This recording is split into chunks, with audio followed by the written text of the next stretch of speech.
I'm Matthew Saw. I'm the Makerspace Development Manager at Hull Central Library, and I'm here today to answer the question, who are my top 5 Formula 1 drivers? I think the first driver that springs to mind as one of the all-time greats is probably Max Verstappen. Max Verstappen is sometimes controversial. He is absolutely amazing at what he does. He is one of the greatest drivers who've ever lived and can drive pretty much anything around a lap. Next on my list is Sebastian Vettel. Again, another sometimes controversial driver, but absolutely brilliant over time. He mellowed as he got slightly older, and he's also a really huge environmental advocate in his retirement, which I think is hugely important. In third place on my list is Michael Schumacher.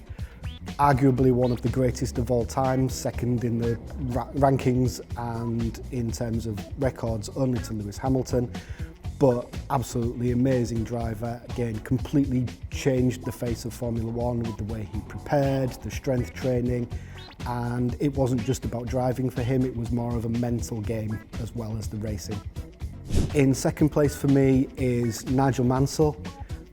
He was a huge driver when I first started watching Formula One, and my earliest memory involving cars and driving is sitting in the driver's seat of my dad's car while he was doing something with the engine and asking me to press the accelerator pedal, at which point I helpfully pretended I was Nigel Mansell.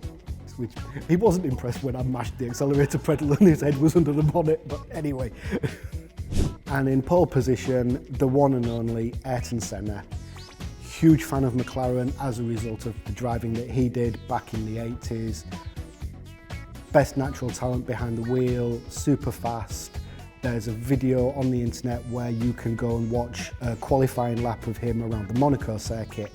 It is still the most amazing piece of Formula One footage that I think I've ever seen.